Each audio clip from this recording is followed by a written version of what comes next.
4. Ayuda de pago. Mercado y moral. Buena parte de los debates más acalorados acerca de la justicia tienen que ver con el papel de los mercados. ¿El libre mercado es equitativo? ¿Hay bienes que el dinero no pueda, o no deba, comprar? Si los hay, ¿cuáles son, y por qué está mal comprarlos y venderlos? La defensa del libre mercado suele basarse en dos aseveraciones, una relativa a la libertad, la otra sobre el bienestar. La primera coincide con la defensa libertaria del mercado. Dice que permitir a las personas que acuerden intercambios voluntariamente respeta su libertad. Las leyes que interfieren con el libre mercado violan la libertad individual. La segunda es el argumento utilitarista a favor de los mercados. Dice que el libre mercado promueve el bienestar general. Cuando dos acuerdan un trato, ambos ganan. Mientras el trato beneficia a los dos sin perjudicar a nadie, incrementará la utilidad general. Los escépticos en lo que se refiere a las bondades del mercado ponen en duda esas aseveraciones. Sostienen que las decisiones que se toman en un mercado no son siempre tan libres como pudiera parecer. Y sostienen también que ciertos bienes y prácticas sociales se corrompen o degradan si se los compra o vende por dinero. En este capítulo examinaremos la moralidad de que se pague a personas para que efectúen dos tareas muy diferentes: ir a la guerra y tener hijos. Reflexionar sobre lo bueno y lo malo del mercado en estos casos polémicos nos servirá para aclarar las diferencias entre algunas de las teorías de la justicia más importantes. ¿Qué es justo? ¿El servicio militar obligatorio o pagar a soldados profesionales? En los primeros meses de la Guerra Civil Norteamericana, festivos mítines y el sentimiento patriótico hicieron que decenas de miles de hombres se presentaran en los estados del norte como voluntarios para el ejército de la Unión. Pero con la derrota de la Unión en Bull Run, seguida en la primavera siguiente del fracaso del general George B. McClellan en su intento de tomar Richmond, los nordistas empezaron a tener sus dudas de que el conflicto fuese a terminar pronto. Había que reclutar más soldados. En julio de 1862 Abraham Lincoln firmó la primera ley de reclutamiento forzoso de la Unión. La Confederación ya lo estaba practicando. El servicio militar obligatorio no se compadece con la esencia misma del individualismo americano, así que la Unión hizo una llamativa concesión a esa tradición. Un recluta que no quisiese servir en el ejército podía pagar a otro para que fuese en su lugar uno. Los reclutas que buscaban sustitutos publicaban anuncios en los periódicos. Pagaban hasta $1.500, una suma considerable en aquella época. La ley del servicio militar obligatorio de la Confederación permitía también que se pagase a un sustituto, lo que dio lugar a la frase "la guerra de los ricos en la que pelean los pobres", queja que se repetiría en el norte. En marzo de 1863 el Congreso aprobó una nueva ley de reclutamiento que respondía a esa queja. Aunque no eliminaba el derecho a pagar a un sustituto, establecía que los reclutas podían abonar al Estado $300 en vez de ingresar en filas. Esa penalización económica representaba casi la paga de un año de un trabajador no cualificado. Sin embargo, lo que se pretendía era que el precio de la exención estuviera al alcance de un trabajador común. Algunas ciudades y condados le subvencionaban la tasa de exención a sus reclutas. Y los seguros cobraban una prima mensual por una póliza que la cubría en caso de que el suscriptor fuese llamado a filas 2. Aunque la intención era ofrecer la exención a un precio asequible, la tasa fue políticamente más impopular que la sustitución, quizá porque parecía que ponía precio a la vida humana, o al riesgo de morir, y que daba a ese precio la sanción del Estado. Los titulares de los periódicos rezaban: $300 por tu vida. La ira por la leva y por los $300 de la exención provocaron actos violentos contra los encargados de la recluta, sobre todo los motines de Nueva York contra la de julio de 1863, que duraron varios días y en los que perdieron la vida más de 100 personas. Al año siguiente, el Congreso aprobó una nueva ley del servicio militar obligatorio que eliminaba la tasa de exención. El derecho de pagar a un sustituto, sin embargo, se mantuvo en el norte, pero no en el sur, a lo largo de la Guerra 3. Al final, no serían muchos los reclutas forzosos en el ejército de la Unión. Incluso una vez establecido el servicio militar obligatorio, el grueso del ejército estaba formado por voluntarios, que se enrolaban por los incentivos económicos y la amenaza de que al final se les reclutase a la fuerza. Entre quienes veían que su número salía en el sorteo, muchos huyeron o quedaron eximidos por incapacidad. De los alrededor de 207.000 hombres elegidos en el sorteo, 87.000 pagaron la tasa de exención, 74.000 pagaron a sustitutos y solo 46.000 ingresaron en filas 4. Entre los que pagaron a un sustituto para que luchase en su lugar estuvieron Andrew Carnegie y J.P. Morgan, los padres de Theodore y Franklin Roosevelt, y los futuros presidentes Chester A. Arthur y Grover Cleveland. 5. ¿Era el sistema de la guerra civil una forma justa de repartir el servicio militar? Cuando hago esta pregunta a mis alumnos, casi todos dicen que no. Dicen que no es equitativo que la gente de posibles pague a un sustituto para que luche en su lugar. Como muchos de los americanos que protestaron en aquella década de 1860, creen que el sistema era una forma de discriminación clasista. Les pregunto entonces si son partidarios del servicio militar obligatorio o del ejército que tenemos hoy, exclusivamente formado por personas que se enrolan voluntariamente. Casi todos son partidarios del segundo, como la mayoría de los estadounidenses. Pero esto suscita un arduo problema. Si el sistema de la guerra civil no era equitativo porque dejaba que la gente de posibles pagase a otros para que fuesen a la guerra en su lugar, ¿no valdría la misma objeción referida al ejército de enrolamiento voluntario? La forma de pagar es diferente, claro. Andrew Carnegie tuvo que encontrar a su sustituto y pagarle directamente. Hoy, el ejército recluta a los soldados que luchan en Irak o Afganistán, y nosotros, los contribuyentes, les pagamos colectivamente.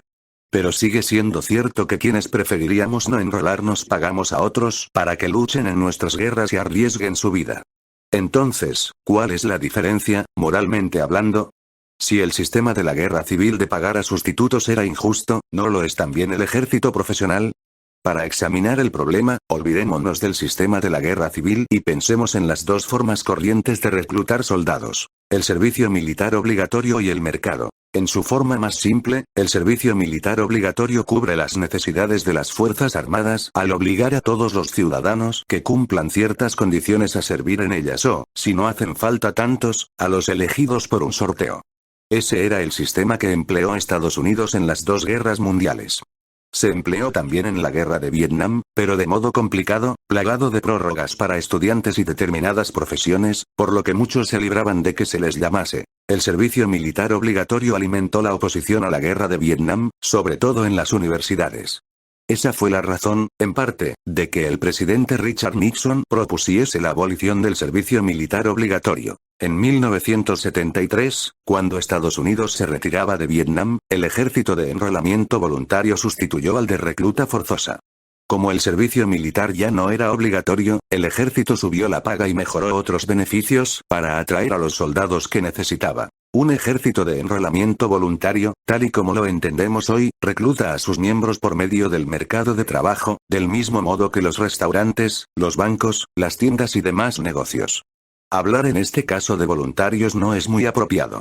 No son voluntarios como en un servicio de bomberos voluntarios, donde sirven sin remuneración, o en un comedor social, donde donan su tiempo. Es un ejército profesional en el que los soldados trabajan porque les pagan. Los soldados son voluntarios solo en el mismo sentido en que los asalariados de cualquier oficio lo son. No hay alistamiento forzoso y el trabajo lo llevan a cabo personas que aceptan hacerlo a cambio de dinero y otros beneficios. El debate acerca de cómo debería enrolar a los soldados una sociedad democrática es más intenso cuando hay una guerra, según demuestran los motines contra las levas en la guerra civil y las protestas contra la guerra de Vietnam. Cuando Estados Unidos adoptó el ejército estrictamente profesional, la cuestión de si era justa la manera en que se estaba efectuando la recluta perdió interés para el público. Pero las guerras estadounidenses en Irak y Afganistán han revivido la discusión pública sobre si está bien que una sociedad democrática aliste a sus soldados por medio del mercado. La mayoría de los estadounidenses están a favor del ejército profesional. Pocos quieren volver al servicio militar obligatorio.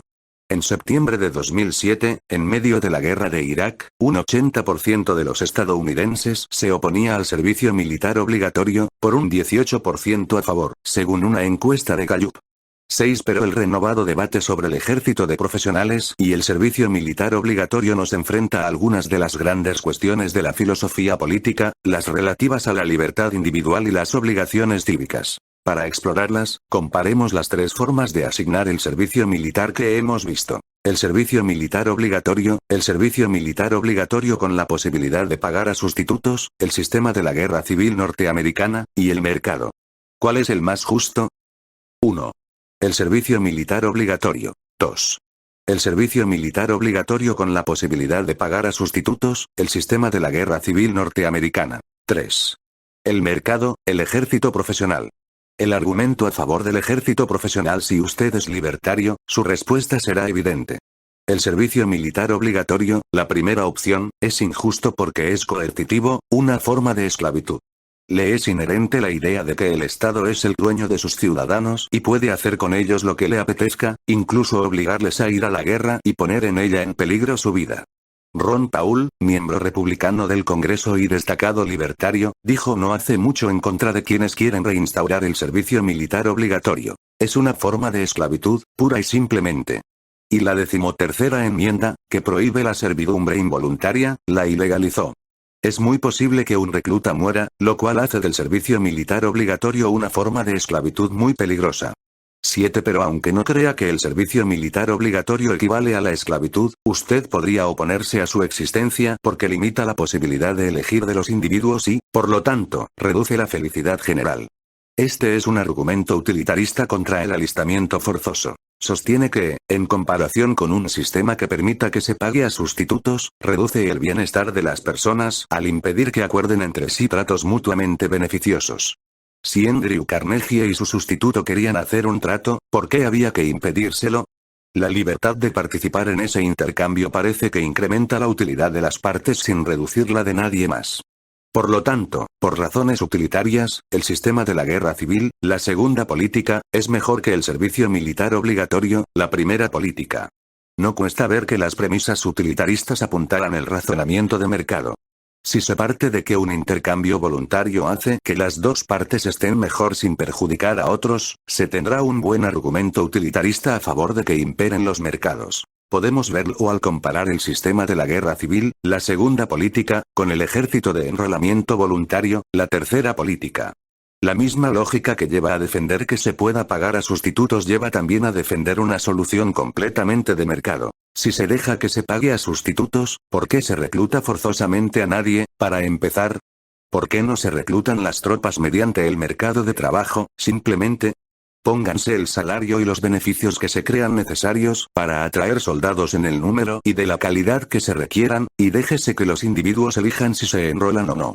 A nadie se le obligaría a servir con las armas en contra de su voluntad, y los que sí estén dispuestos a hacerlo podrán decidir si el servicio militar es preferible a las demás posibilidades una vez se tienen en cuenta todos los factores. Así pues, el ejército de enrolamiento voluntario parece la mejor de las tres opciones. Dejar que los individuos escojan libremente alistarse por la compensación que se les ofrece hará que solo se alisten si con ello maximizan la utilidad de que disfrutan. Y quienes no quieran servir no sufrirán la pérdida en la utilidad que les corresponde que se derivaría de que se les forzase a ingresar en las Fuerzas Armadas en contra de su voluntad. Es concebible que un utilitarista objetase que el ejército de enrolamiento voluntario es más caro que el de recluta obligatoria.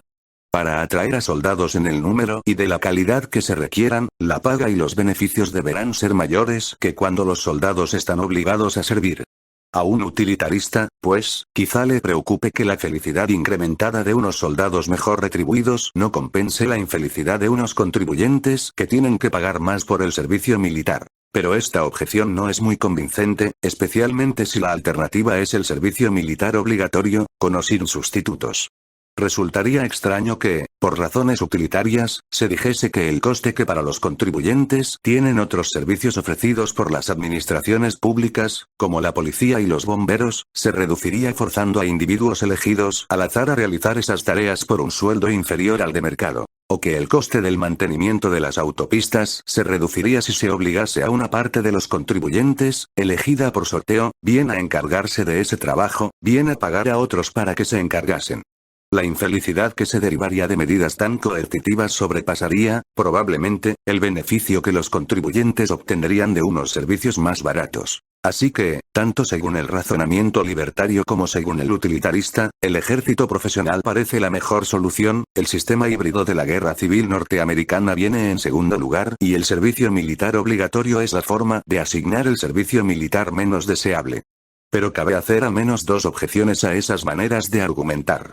Una se refiere a la equidad y la libertad. La otra, a las virtudes cívicas y el bien común. Primera objeción. Equidad y libertad. Según la primera de esas objeciones, el libre mercado, para quienes no tienen mucho donde elegir, no es tan libre. Pienses en este caso extremo. Una persona sin casa que duerme bajo un puente quizá haya elegido, en cierto sentido, hacerlo así. Pero no por ello vamos a considerar necesariamente que su elección es libre. Tampoco estaría justificado que supusiésemos que prefiere dormir bajo un puente a dormir en un piso. Para saber si su elección refleja una preferencia por dormir al aire libre o la incapacidad de pagar un piso, habremos de saber algo acerca de sus circunstancias. ¿Hace lo que está haciendo libremente o por necesidad? Cabe preguntarse lo mismo de cualquier elección que se haga en el mercado, y en concreto de las que se hacen cuando se adoptan ciertas profesiones. ¿Cómo se aplica esto al servicio militar? No podemos determinar la justicia o injusticia del ejército profesional sin saber más de las circunstancias de fondo que prevalecen en la sociedad. ¿Hay un grado razonable de igualdad de oportunidades o hay quienes tienen muy pocas opciones en la vida?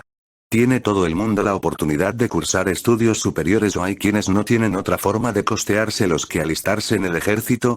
Desde el punto de vista de los razonamientos basados en el mercado, el ejército profesional es atractivo porque evita la coerción del servicio militar obligatorio. Con él, solo se enrola a alguien en el servicio militar si ha dado su consentimiento. Pero entre quienes acaban alistándose en un ejército profesional algunos habrá tan poco afectos al servicio militar como los que no se alistan. Si la pobreza, si la desventaja económica son muy comunes, que alguien se aliste quizá solo refleje que carece de alternativas. Según esta objeción, el ejército de enrolamiento voluntario no lo es tanto como parece. Podría incluso tener lo suyo de coercitivo. Si en la sociedad algunos no cuentan con otra buena salida, podrá ocurrir que quienes elijan alistarse hayan sido reclutados a la fuerza a todos los efectos, por la necesidad económica. En tal caso, la diferencia entre el servicio militar obligatorio y el ejército profesional no es que aquel obligue a servir y este sea libre, sino que cada uno recurre a una forma diferente de obligación. La fuerza de la ley en el primer caso y la presión de la necesidad económica en el segundo. Solo si los individuos disponen de una serie de posibilidades laborales decentes, se podrá decir que cuando eligen servir en las Fuerzas Armadas a cambio de un salario es porque realmente esa es su preferencia y no por lo limitado de las posibilidades a su alcance. La composición por clases sociales del actual ejército profesional da la razón a esta objeción, al menos hasta cierto punto. Los jóvenes de barrios donde los ingresos familiares son bajos o medios, barrios donde la mediana de ingresos de los hogares oscila entre los $30.850 y los $57.836, están representados de manera desproporcionada entre los reclutas del ejército en servicio activo. 8 está menos representado el 10% más pobre de la población, muchos de los ahí incluidos no cumplen el grado de educación y de capacidad que se requiere, y el 20% más rico, los de barrios con una mediana de ingresos por hogar de $66.329 o más. 9. En los últimos años, más del 25% de los reclutas del ejército carecía de un título oficial de enseñanza media 10, y mientras el 46% de la población civil tiene alguna educación superior, solo el 6,5% de los alistados en el ejército con edades entre los 18 y los 24 años ha estudiado alguna vez en una universidad. 11. En años recientes, los jóvenes más privilegiados de la sociedad estadounidense no han optado por servir en las Fuerzas Armadas. El título de un libro reciente sobre la composición por clases sociales de las Fuerzas Armadas lo expresa bien. Awal. The Unexcused Absence of America's Superclasses from Military Service. 12 de los 750 estudiantes de la promoción de 1956 de Princeton, la mayoría menos 450, se incorporaron a las Fuerzas Armadas tras la graduación.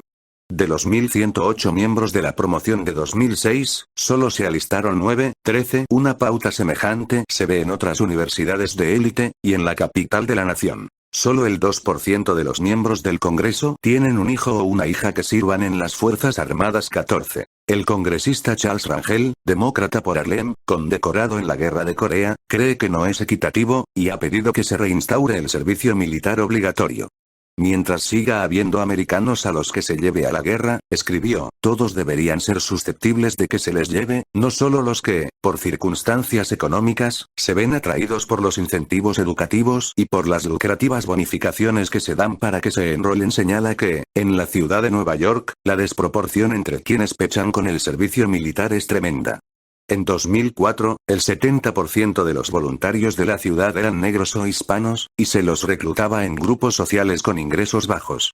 15 Rangel se opuso a la guerra de Irak y cree que nunca habría empezado si los hijos de los políticos hubiesen tenido que sufrir las penalidades correspondientes.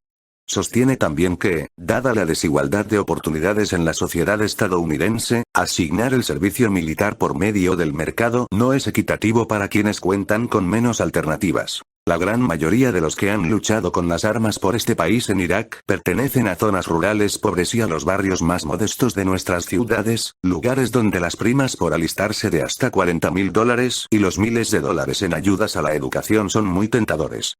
Para aquellos que tienen la opción de ir a la universidad, estos incentivos, a cambio de arriesgar la propia vida, no significan nada. 16 Así pues, la primera objeción a que se justifique el ejército profesional mediante razones basadas en el mercado tiene que ver con la equidad y la coerción. La falta de equidad de la discriminación clasista y la coerción que puede darse si la desventaja económica impele a los jóvenes a poner en peligro su vida a cambio de una educación superior y de otros beneficios. Obsérvese que la objeción relativa a la coerción no lo es al ejército profesional en cuanto tal. Solo se dirige contra el ejército profesional cuando éste existe en una sociedad con desigualdades considerables. En cuanto la desigualdad se moderase, la objeción desaparecería. Imagínese, por ejemplo, una sociedad perfectamente igual, en la que todos tuviesen las mismas oportunidades educativas. En una sociedad así, nadie podría deplorar que la decisión de enrolarse en el ejército, a causa de la presión sin equidad de la necesidad económica, no sea libre del todo. Por supuesto, no hay sociedades perfectamente igualitarias. Por lo tanto, el peligro de la coerción siempre se cierne sobre lo que los individuos eligen en el mercado de trabajo. ¿Cuánta igualdad habría que tener para que se elija en el mercado con libertad, para que no se esté sujeto a coerción? ¿A qué punto han de llegar las desigualdades en las condiciones sociales de fondo para que socaven la equidad de las instituciones sociales basadas en la elección individual, el ejército profesional, por ejemplo? ¿En qué condiciones es el libre mercado realmente libre? Para responder estas cuestiones, tendremos que examinar las filosofías morales y políticas que ponen la libertad, en vez de la utilidad, en el centro mismo de la justicia. Pospondré, pues, estas cuestiones hasta que aborde en capítulos posteriores el pensamiento de Immanuel Kant y de John Rawls. Segunda objeción. Las virtudes cívicas y el bien común. Mientras, veamos una segunda objeción a la asignación del servicio militar por medio del mercado, la objeción en nombre de las virtudes cívicas y del bien común. Esta objeción dice que el servicio militar no es un trabajo más. Es una obligación cívica. Según este argumento, todos los ciudadanos tienen el deber de servir a su país. Entre quienes proponen este punto de vista, algunos creen que tal obligación solo se satisface cumpliendo el servicio militar. Otros, en cambio, dicen que basta con otras formas de servicio nacional, como el Peace Corps, el AmeriCorps o Teach for America. Pero si el servicio militar, o el servicio nacional, es un deber cívico, no se debería ponerlo a la venta en el mercado. Piénsese en otra responsabilidad cívica. El deber de formar parte de un jurado. Nadie muere por ser miembro de un jurado, pero puede resultar oneroso, sobre todo si interfiere con el trabajo o con otros compromisos urgentes. Y, sin embargo, no se permite a nadie que pague a otro para que le sustituya en el jurado. Tampoco se recurre al mercado de trabajo para crear un sistema de jurados pagados, profesionales, totalmente voluntario. ¿Por qué no? Desde el punto de vista del razonamiento de mercado, cabría argumentar a favor de hacerlo así. Los mismos argumentos utilitaristas que se esgrimen contra la recluta forzosa de soldados podrían aplicarse a la recluta forzosa de jurados. Permitir que alguien muy ocupado pague a un sustituto haría que ambas partes mejorasen su situación. Prescindir del deber de formar parte obligatoriamente de un jurado sería todavía mejor. Dejar que el mercado de trabajo reclutase al número que se necesite de jurados cualificados permitiría que quienes quisiesen ejercer ese trabajo se pudieran dedicar a él y que aquellos a los que les desagrada se librasen de él. Entonces, ¿por qué pasamos por alto el incremento de la utilidad social que produciría un mercado de jurados? Quizá porque nos preocupa que los jurados pagados procediesen de modo desproporcionado de entornos desfavorecidos y la calidad de la justicia se resintiese. Pero no hay ninguna razón para suponer que los acomodados sean mejores jurados que las personas de entornos modestos. En cualquier caso, la paga y los beneficios siempre se podrían ajustar, como ha hecho el ejército, para atraer a personas con la educación y la capacidad necesarias. La razón de que se reclute forzosamente a los jurados en vez de que se les contrate reside en que nos parece que hacer justicia en los tribunales es una responsabilidad de la que deben participar todos los ciudadanos. Los miembros del jurado no se limitan a votar, deliberan unos con otros sobre las pruebas y la ley. Y las deliberaciones se basan en las dispares experiencias vitales de los jurados, con sus distintas trayectorias en la vida. El deber de formar parte de un jurado no solo es una forma de resolver los juicios. Es además una forma de educación cívica y una expresión de la ciudadanía democrática. Aunque el deber de formar parte de un jurado no resulta siempre edificante, la idea de que todos los ciudadanos están obligados a hacerlo preserva un nexo entre los tribunales y la gente. Algo parecido podría decirse del servicio militar.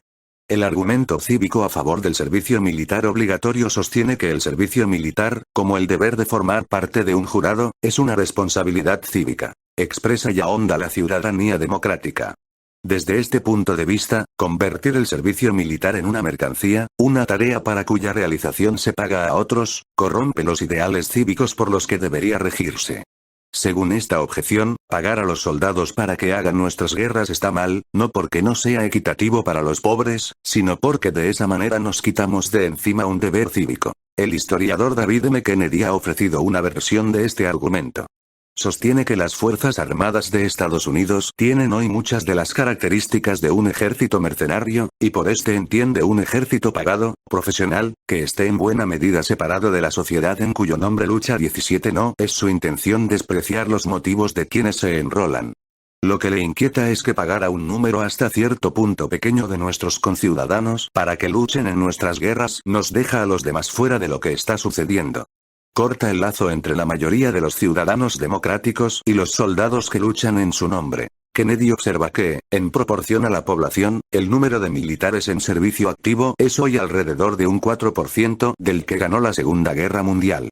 Esto hace que a los políticos no les sea demasiado difícil llevar el país a la guerra sin tener que ganarse un consentimiento generalizado y profundo de la sociedad en su conjunto.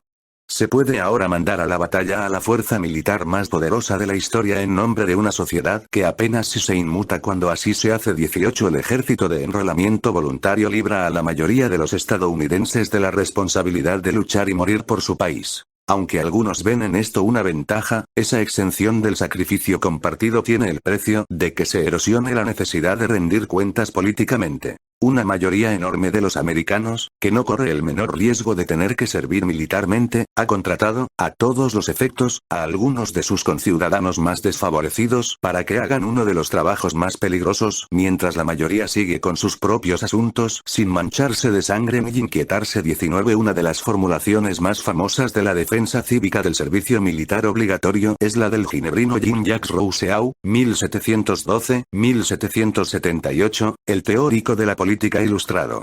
En el Contrato Social, 1762, mantiene que convertir un deber cívico en un bien de mercado no aumenta la libertad, sino que la socava. En cuanto el servicio público deja de ser el asunto principal de los ciudadanos y prefieren servir a su bolsa antes que a su persona, el Estado está ya cerca de su ruina.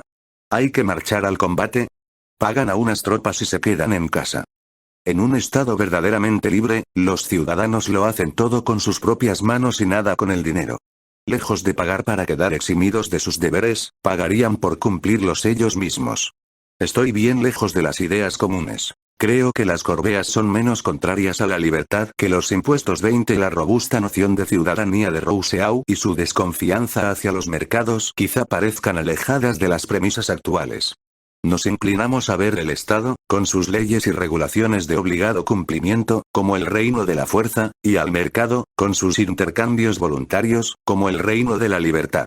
Rousseau diría que así se ve el mundo al revés, al menos en lo que se refiere a los bienes cívicos. Los partidarios del mercado podrían defender el ejército profesional, bien rechazando la ardua noción de ciudadanía de Rousseau, bien negando que resulte pertinente para el servicio militar.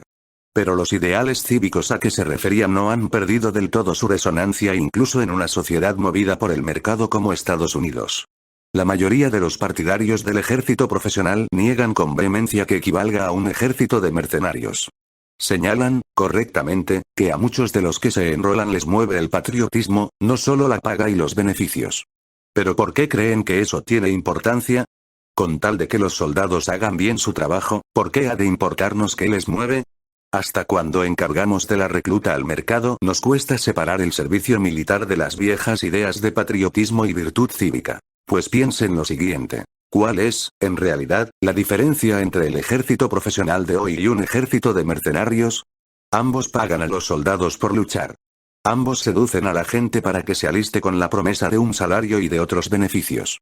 Si el mercado es la forma apropiada de reclutar un ejército, ¿qué tienen de malo los mercenarios? Cabría replicar que los mercenarios son extranjeros que luchan solo por la paga, mientras que el ejército estadounidense de enrolamiento voluntario solo recluta a estadounidenses. Pero si el mercado de trabajo es una forma apropiada de enrolar tropas, no está claro por qué las Fuerzas Armadas de Estados Unidos han de discriminar a alguien por su nacionalidad a la hora de contratarlo. ¿Por qué no recluta soldados entre los ciudadanos de otros países que quieran el trabajo y posean la cualificación pertinente? ¿Por qué no se crea una legión extranjera con soldados del mundo en desarrollo, donde los jornales son bajos y los buenos trabajos escasean? A veces se arguye que los soldados extranjeros serían menos leales que los estadounidenses. Pero ser nacional no garantiza la lealtad en el campo de batalla, y los reclutadores podrían examinar a los solicitantes extranjeros para determinar si son de fiar. Una vez se acepta que el ejército debe valerse del mercado de trabajo para nutrir sus filas, no hay ninguna razón en principio para restringir la elegibilidad a los ciudadanos de Estados Unidos, ninguna, es decir, a no ser que se crea que el servicio militar es, después de todo, una responsabilidad cívica, una expresión de ciudadanía. Pero si se cree eso, entonces cabe también cuestionar que se recurra al mercado. 2 generaciones después de que se aboliese el servicio militar obligatorio, los estadounidenses vacilan a la hora de aplicar la lógica del mercado en su plenitud al servicio militar. La Legión extranjera francesa tiene una larga tradición de reclutar soldados extranjeros para que luchen por Francia. Aunque las leyes francesas prohíben a la Legión que reclute fuera de Francia, Internet ha hecho que tal restricción resulte caduca. Un sistema de enrolamiento en línea, en 13 idiomas, atrae ahora a reclutas de todo el mundo. Alrededor de una cuarta parte de los miembros de la Legión es de origen latinoamericano y una proporción cada vez mayor procede de China y otros países asiáticos. 21 Estados Unidos no ha establecido una legión extranjera, pero ha dado pasos en esa dirección. A medida que las guerras de Irak y Afganistán se han ido prolongando, cada vez resulta más difícil reclutar el número de efectivos que se desea. Por eso, sus fuerzas armadas están empezando ya a enrolar a inmigrantes extranjeros que viven actualmente en Estados Unidos con visados temporales. Entre los incentivos se encuentra un buen sueldo y una vía rápida para conseguir la nacionalidad estadounidense. Alrededor de 30.000 personas que no son ciudadanos de Estados Unidos sirven en estos momentos en sus fuerzas armadas. El nuevo programa ya no otorgará la posibilidad de enrolarse solo a quienes dispongan de la tarjeta verde, el permiso permanente de residencia. La extiende a los inmigrantes temporales, los estudiantes extranjeros y los refugiados. Que se recluten tropas extranjeras no es la única consecuencia de adoptar la lógica del mercado. Una vez se considera que el servicio militar es un trabajo como cualquier otro, no hay razón para suponer que la contratación deba efectuarla solo el Estado. De hecho, Estados Unidos encarga ahora algunas funciones militares a empresas privadas, y lo hace a gran escala. Las contratas militares privadas desempeñan un papel cada vez mayor en conflictos en distintas partes del mundo y forman una parte sustancial de la presencia militar de Estados Unidos en Irak. En julio de 2007, el periódico Los Angeles Times informaba de que el número en Irak de empleados de contratas privadas pagados por Estados Unidos, 180.000, era mayor que el de militares estacionados allí, 160.000. 23 Muchos de esos empleados privados realizan tareas de apoyo logístico y no entran en combate. Construyen bases, reparan vehículos, entregan suministros y se encargan de los servicios alimentarios. Pero alrededor de 50.000 son agentes de seguridad armados cuyo trabajo de vigilar bases, convoyes y diplomáticos a menudo les lleva a entrar en combate. 24 Más de 1.200 empleados de las contratas privadas han muerto en Irak, si bien no vuelven en ataúdes cubiertos con la bandera y el número de bajas que sufren no se incluye en el cómputo de las Fuerzas Armadas estadounidenses. 25. Una de las mayores empresas militares privadas es Blackwater Worldwide.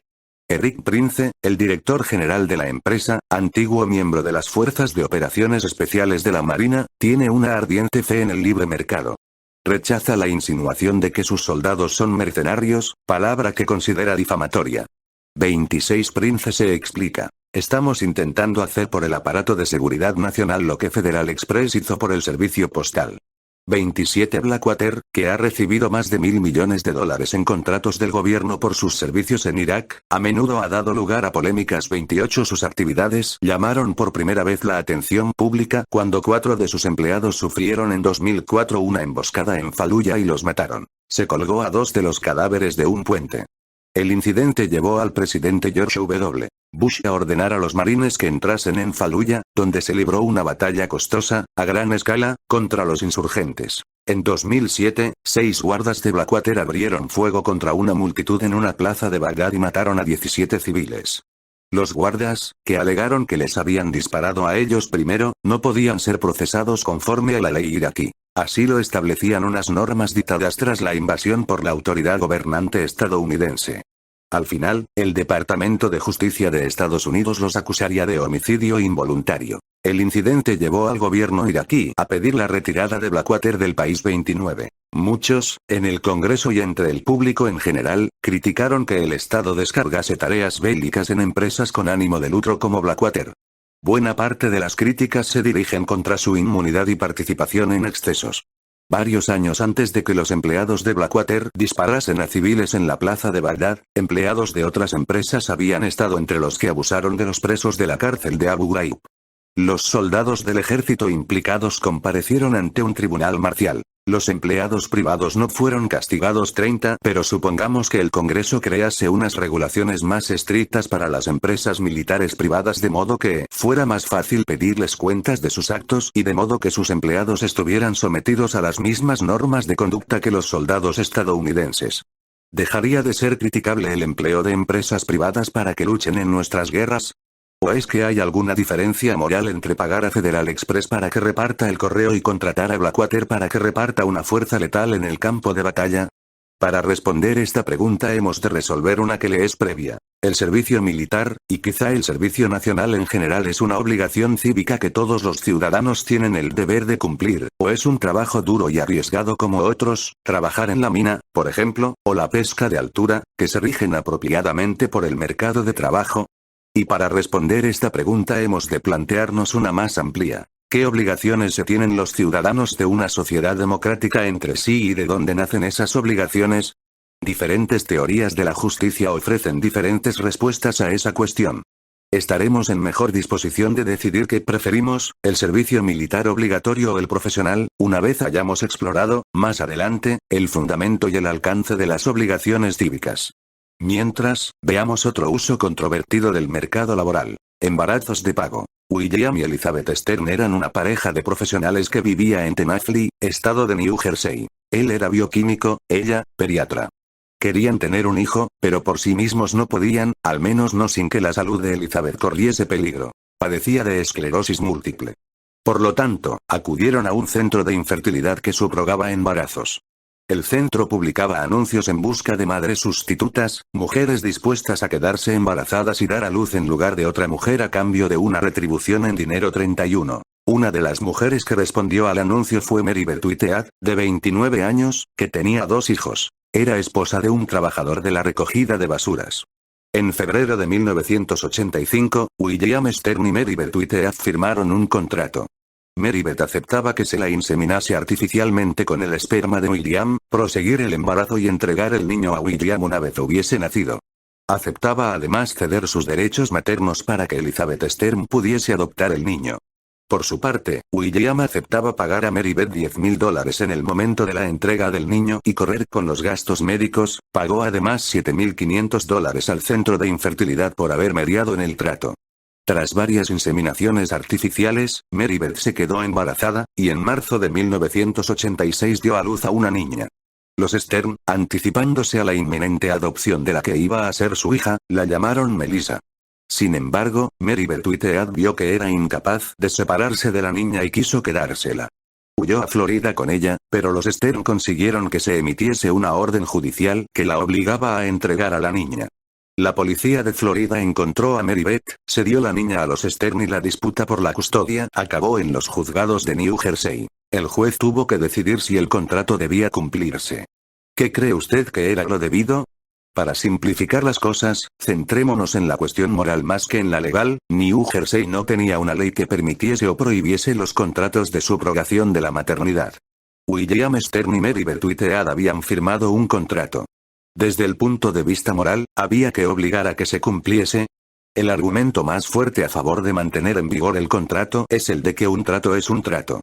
Dos adultos habían firmado voluntariamente un acuerdo que beneficiaba a ambas partes. William Stern tendría un hijo de su propia sangre y Mary Beth Whitehead ganaría $10,000 por 9 meses de trabajo. Hay que reconocer que no se trataba de un trato comercial corriente, así que puede que le entren las dudas de su validez, por una u otra de estas dos razones. La primera es que puede que no esté seguro de que la mujer que acuerda tener un hijo y entregarlo por dinero esté plenamente informada. ¿Puede de verdad saber de antemano cómo se sentirá cuando llegue el momento de entregar el niño?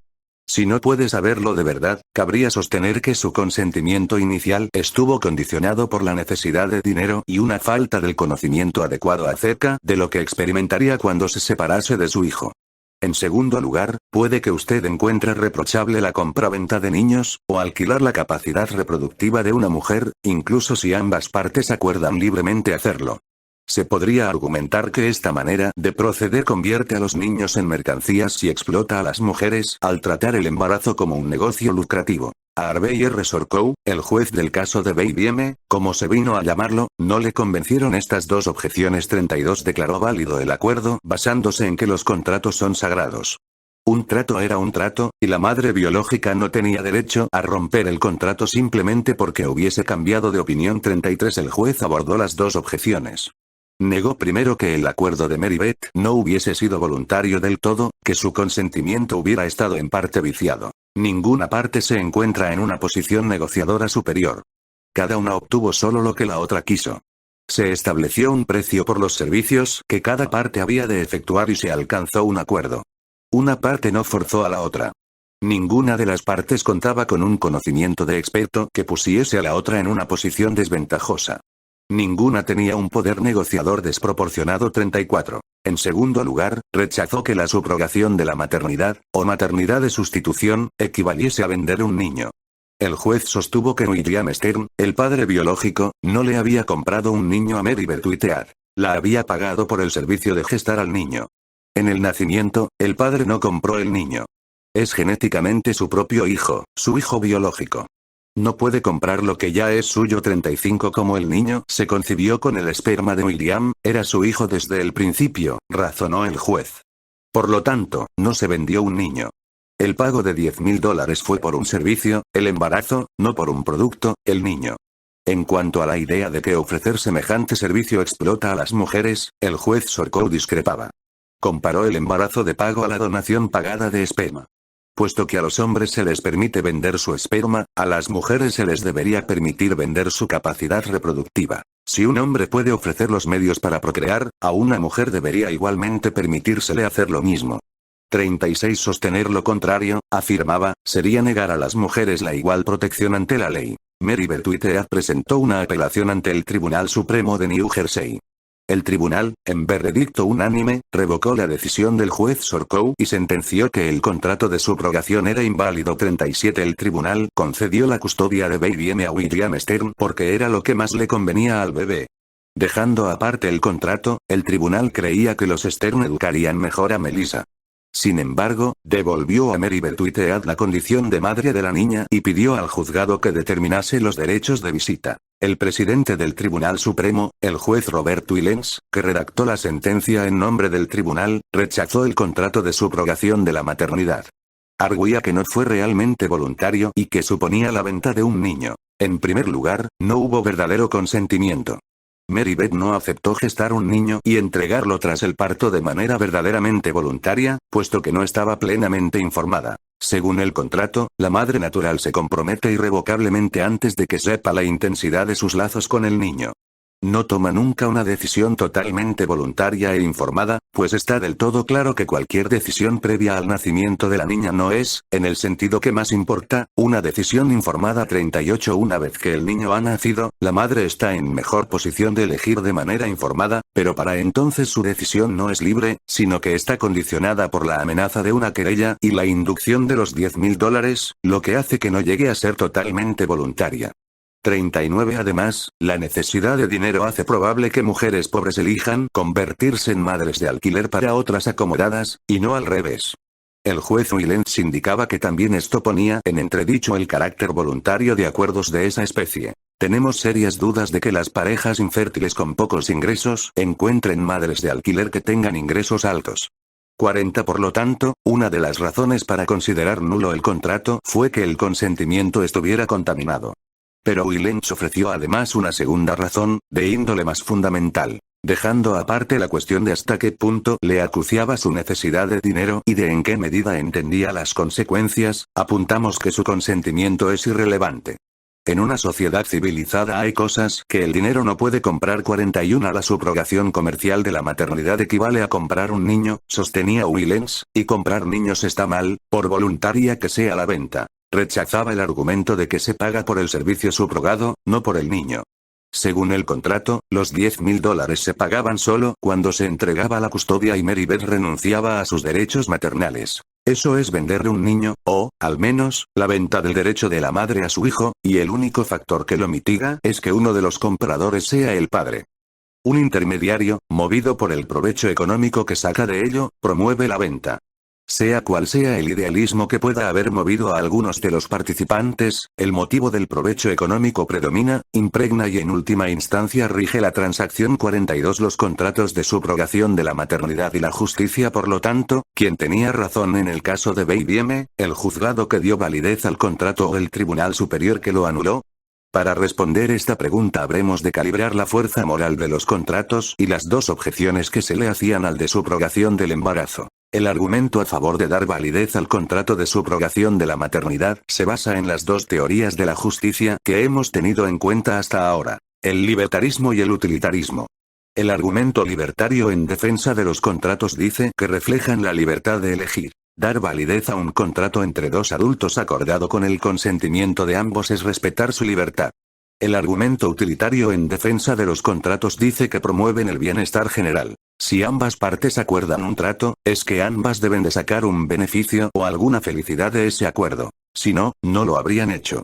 Así que, a menos que se pueda demostrar que el trato reduce la utilidad que le corresponde a alguien, y en mayor grado de lo que beneficia a las partes, los intercambios mutuamente ventajosos, incluidos los contratos de subrogación, deben ser considerados válidos. ¿Y las objeciones? ¿Son convincentes? Primera objeción. El consentimiento estaba viciado. La primera objeción, la que pone en duda que el consentimiento de Mary Beth Whitehead fuese realmente voluntario, plantea una cuestión acerca de las condiciones en que se toma una decisión. Arguye que solo podremos elegir con libertad si no estamos indebidamente presionados, por la necesidad de dinero, por ejemplo, y si razonablemente bien informados sobre las demás posibilidades. ¿Qué hay que entender exactamente por presión indebida o por carencia de consentimiento informado está abierto a discusión? Pero el objeto de esa discusión es determinar cuándo un acuerdo supuestamente voluntario lo es de verdad y cuándo no. Esta cuestión pesó mucho en el caso de Baby M, tal y como pesa mucho en los debates sobre el ejército profesional. Aparte de los ejemplos que se han considerado aquí, merece la pena observar que este debate, sobre las condiciones de fondo necesarias para que pueda haber un consentimiento que tenga auténtico significado, es en realidad una pelea de familia dentro de una de las tres maneras de enfocar la justicia que examinamos en este libro. La que dice que la justicia consiste en respetar la libertad. Como ya hemos visto, esa es la familia a la que pertenece el libertarismo. Mantiene que la justicia requiere que se respete lo que quiera que elijan las personas siempre que no viole los derechos de nadie. Otras teorías que también consideran que la justicia consiste en respetar la libertad imponen algunas restricciones a las condiciones en que se elige. Dicen, como el juez Willens en el caso de Baby M, que cuando se elige bajo presión, o cuando falta un consentimiento informado, no se trata de una elección verdaderamente voluntaria. Estaremos mejor preparados para calibrar este debate cuando examinemos la filosofía política de John Rawls, del campo de la libertad pero que rechaza la visión libertaria de la justicia. Segunda objeción. La degradación y los bienes superiores y la segunda objeción sobre los contratos de subrogación de la maternidad, la que dice que hay cosas que el dinero no debería comprar, entre las cuales están los niños y la capacidad reproductiva de las mujeres. ¿Qué hay de malo, exactamente, en comprarlos y venderlos? La respuesta más convincente es la que dice que tratar a los niños y a los embarazos como mercancías los degrada o no los valora apropiadamente. Bajo esta cuestión subyace una idea de muy vasto alcance. Que, sencillamente, no está en nuestra mano determinar cuál es la manera debida de valorar los bienes y las prácticas sociales. Ciertos modos de valoración son apropiados para ciertos bienes y prácticas. En el caso de las mercancías, un coche, digamos, o una tostadora, la manera apropiada de valorarlos consiste en usarlos o en fabricarlos y venderlos para sacar una ganancia. Pero estaría mal tratarlo todo como si fuese una mercancía. Estaría mal, por ejemplo, tratar a los seres humanos como mercancías, meras cosas que se compran y se venden. La razón es que los seres humanos son personas dignas de respeto, no objetos que se usan. El respeto y el uso son dos modos de valoración diferentes. Elizabeth Anderson, filósofa moral de nuestros días, ha aplicado una versión de este argumento al debate de la subrogación de la maternidad. Sostiene que los contratos de subrogación de la maternidad degradan a los niños y a las mujeres embarazadas porque los tratan como si fuesen mercancías. 43 Por degradación entiende tratar a alguien conforme a un modo de valoración inferior al que le es propio. Valoramos las cosas no solo conforme a un más o un menos, sino de maneras cualitativamente superiores e inferiores. Amar o respetar a alguien consiste en valorarla de una manera superior a la que se habría empleado si solo se quisiese usarla. La subrogación comercial degrada a los niños en la medida en que los trata como mercancías. 44 Los usa como instrumentos para el beneficio económico en vez de darles afecto como a personas dignas de amor y atenciones. La subrogación comercial degrada también a las mujeres, según Anderson, al tratar sus cuerpos como si fuesen fábricas y pagarles para que no sientan apego por los niños que gestan. En el lugar de las normas parentales por las que de ordinario se rige la gestación de un niño, pone las normas económicas que rigen la producción ordinaria. Al requerir a la madre de alquiler que reprima el amor materno que pueda ir sintiendo por el niño, escribe Anderson, el contrato de subrogación convierte el embarazo en una forma de trabajo alienado. 45 En el contrato de subrogación, la madre acuerda que no creará, o que intentará que no se cree, una relación maternal con su cría. Su embarazo se aliena, ya que debe desviarlo del fin que las costumbres sociales del embarazo debidamente promueven: la vinculación emocional con el niño. 46. Para el argumento de Anderson es básica la idea de que hay bienes de diferente naturaleza. Es, pues, erróneo valorar todos los bienes de la misma forma, como instrumentos del beneficio económico o como objetos de uso. Si esta idea es correcta, explicaría por qué hay cosas que el dinero no debería comprar. Plantea también una dificultad al utilitarismo. Si la justicia no consiste más que en maximizar el excedente de placer con respecto al dolor, necesitaremos una única y uniforme manera de pesar y valorar todos los bienes y el placer o el dolor que nos proporcionan.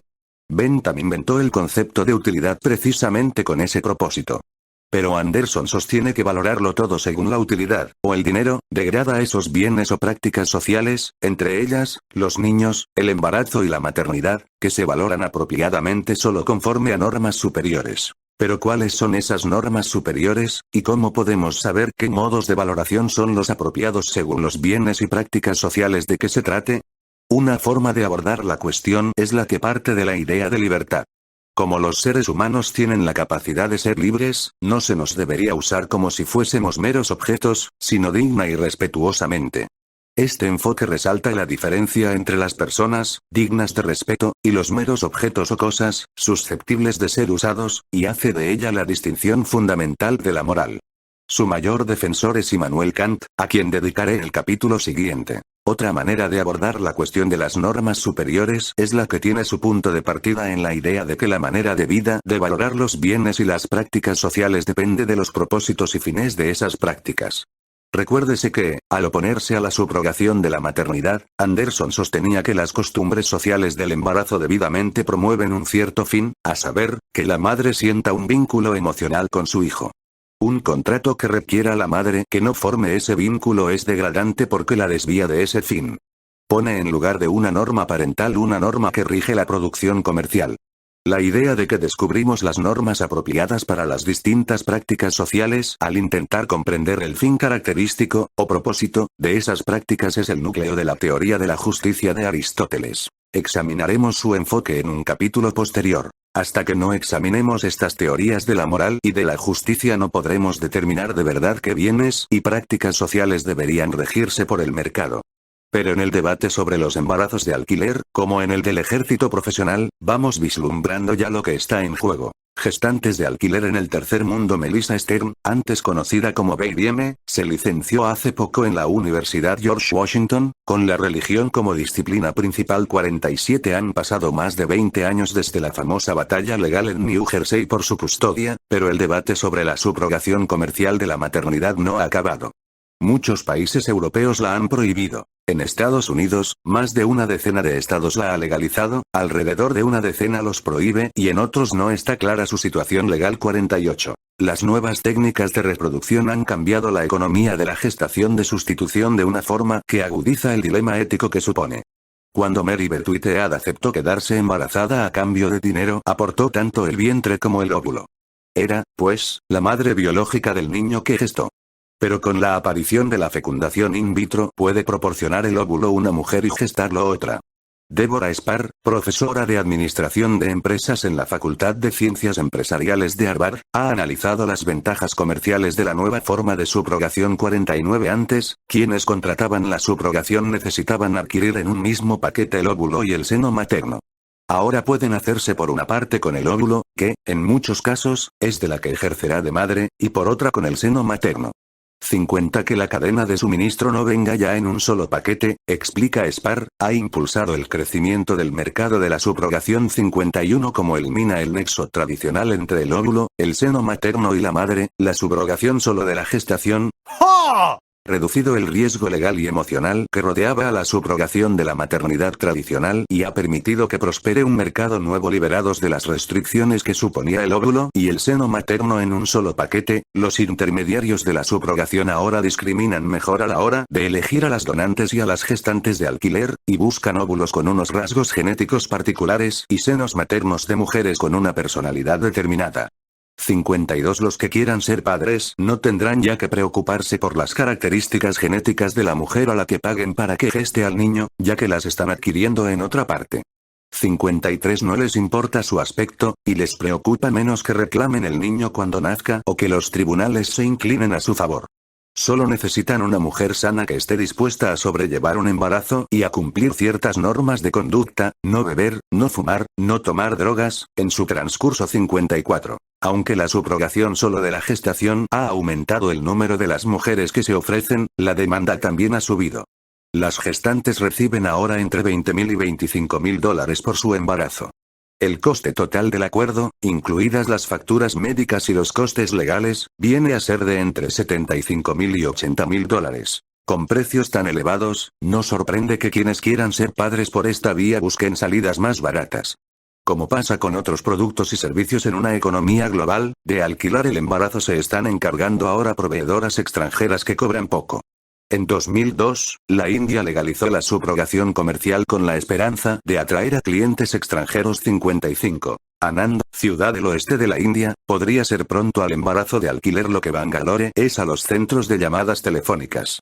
En 2008, más de 50 mujeres de la ciudad estaban embarazadas para parejas de Estados Unidos, Taiwán, Gran Bretaña y otros países. 56 Hay allí una clínica que ofrece alojamiento comunitario completo, con empleadas de hogar, cocineros y médicos, a 15 embarazadas que sirven de gestantes de alquiler a clientes del mundo entero. 57 El dinero que ganan las mujeres, de $4,500 a $7,500, suele ser más de lo que ganarían en 15 años, y con él pueden comprarse una casa o costear la educación de sus hijos. 58 Para los padres contratantes que van a Anand, es un chollo. Les cuesta unos $25,000, incluidos los gastos médicos, el pago a la gestante, los vuelos de ida y vuelta y los gastos de hotel de 2 estancias, alrededor de una tercera parte de lo que les costaría en Estados Unidos. 59 A algunos les parece que la subrogación comercial que se practica hoy es menos inquietante moralmente que el tipo de acuerdo del caso de Baby M. Como la gestante de alquiler, se arguye, no aporta el óvulo, sino solo su vientre y el pechar con las molestias del embarazo, el niño no es genéticamente suyo. Según este punto de vista, no se vende un niño y es menos probable que la gestante reclame al recién nacido. Pero la subrogación solo de la gestación no resuelve el dilema moral. Puede que sea cierto que las gestantes de alquiler sientan menos apego por los niños que gestan que las madres de alquiler que además ponen el óvulo. Pero dividir el papel de madre en 3, la madre adoptiva, la donante del óvulo y la gestante, en vez de en 2 no zanja la cuestión de quién tiene más derecho al niño. De haber alguna diferencia, será la de que encargar la gestación a proveedoras extranjeras, tal y como ahora se hace gracias, en parte, a la fecundación in vitro, lo que ha perfilado más nítidamente los problemas morales pertinentes. El considerable ahorro para los padres contratantes y los enormes beneficios económicos, con respecto a los sueldos de su tierra, que las gestantes de alquiler indias obtienen de esa manera de proceder hacen que resulte innegable que la subrogación comercial de la gestación puede incrementar el bienestar general. Por lo tanto, cuesta criticar desde un punto de vista utilitarista la irrupción, como negocio globalizado, del embarazo de alquiler. Pero la provisión globalizada de embarazos de alquiler hace también que las dudas morales adquieran un tinte más dramático. Sumandodia, India, de 26 años de edad, fue gestante de alquiler para una pareja británica. Antes ganaba $25 al mes como empleada doméstica. Para ella, la perspectiva de ganar $4.500 por 9 meses de trabajo tuvo que ser tan atractiva que difícilmente podría haberse resistido a ella 60, que hubiese parido a sus 3 hijos en casa y nunca hubiese visitado a un médico en aquellos embarazos. Hace más conmovedor su papel de gestante de alquiler. Dijo de su embarazo pagado: "Estoy teniendo más cuidado ahora que con mis propios embarazos". 61. Aunque los beneficios económicos de su decisión de ser una gestante de alquiler están claros, no lo es tanto que podamos llamarla libre. Además, la creación de un negocio de los embarazos de alquiler a escala mundial, y nada más y nada menos que por una política deliberada de algunos países pobres, hace más intensa la impresión de que subrogar la gestación degrada a las mujeres al instrumentalizar sus cuerpos y su capacidad reproductiva. Cuesta imaginar dos actividades humanas más disímiles que tener hijos y guerrear. Pero las embarazadas de alquiler indias y el soldado al que Andrew Carnegie pagó para que fuese por él a la guerra civil norteamericana tienen algo en común. Reflexionar sobre lo bueno y lo malo de ambas situaciones nos pone cara a cara con dos de las preguntas que dividen a unas concepciones de la justicia de otras. ¿Hasta qué punto somos libres cuando elegimos en el libre mercado? ¿Hay ciertas virtudes y bienes superiores que los mercados no honran y el dinero no puede comprar?